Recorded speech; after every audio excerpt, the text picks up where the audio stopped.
Salam puji Tuhan, hari ini saya akan menjelaskan bagaimana jago bahasa Yunani hanya 1 jam saja menggunakan aplikasi bahasa Yunani. Ya, tapi aplikasi ini ada 2 fungsi, ada bahasa Yunani dan bahasa Ibrani, khusus Perjanjian Lama, Yunani Perjanjian Baru. Kita buka saja, kita download ini ya. Nah, kita download di aplikasi store-nya itu Hebrew Greek Interlinear Bible ya. Nah, ini bisa kita download tapi dengan yang hak ciptanya itu Hagios Stitch ya tadi. Nah, dari sini ada tense-nya. Nah, ini tense dari Yunaninya, ada tense, ada apa lagi? Ada bahasa Inggrisnya, ada bahasa Yunaninya, dan tidak kalah penting ada leksikonnya. Ya, ini leksikonnya ya, dan baru dari leksikon ada kata dasar Yunani yang digunakan. Nah, kita coba saja langsung, kita mau coba tafsir apa ya. Nah, itu sesuai Yunani lah, Yohanes 19 ayat 30. Kita buka dulu dalam bahasa Indonesia. Nah, dikatakan, sudah Yesus meminum anggur asam itu, berkatalah ia, sudah selesai. Lalu ia menundukkan kepalanya dan menyerahkan nyawanya. Kata kuncinya sudah selesai. Ya, kita lihat di Yunaninya, kata kuncinya sudah selesai.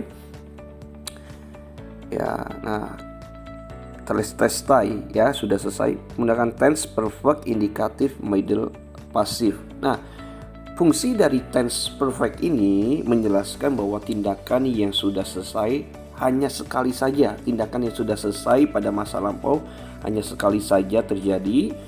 Nah, jadi kalau kita tafsirkan berarti ya kematian Yesus hanya sekali saja. Walaupun sudah selesai, kematian Yesus memberikan dampak.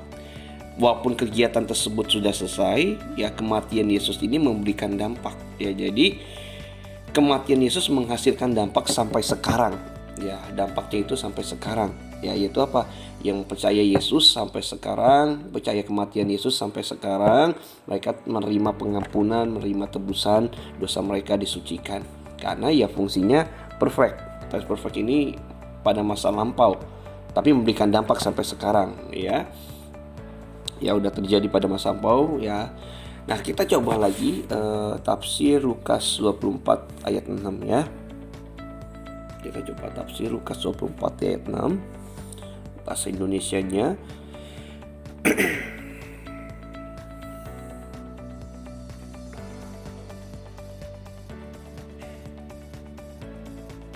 Kita baca ya. Nah, ia tidak ada di sini, ia telah bangkit. Ingatlah apa yang dikatakan ingat katanya kepada kamu ketika ia masih Galilea. Kita pegang kata kunci ia telah bangkit. Nah, kita lihat bahasa Yunaninya, kata kuncinya ia telah bangkit.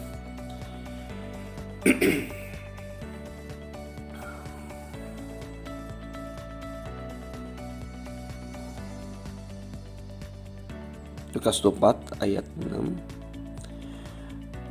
Ya, nah kata ia telah bangkit ya, kita lihat kata egerte.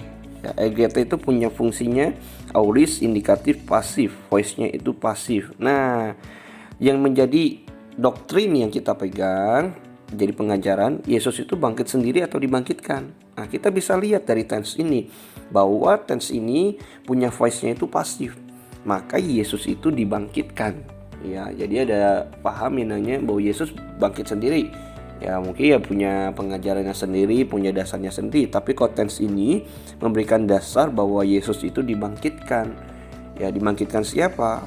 Ya, oleh Bapa ya. Maka ada ayat pendukungnya, Galatia pasal 1 ayat 1 ya, kita baca dari Paulus seorang rasul, bukan karena manusia, juga bukan oleh seorang manusia, melainkan oleh Yesus Kristus dan Allah Bapa yang telah membangkitkan dia dari antara orang mati. Jadi pendukung Lukas 24 ayat 6 sesuai dengan voice-nya itu pasif, kita didukung ayat dukungannya itu ya Galatia pasal 1 ayat 1. Ya, jadi bisa ya di-download ya Hebrew Greek Interlinear Bible. Nah, ini juga ada bahasa Ibraninya. Nanti kita belajar bahasa Ibraninya.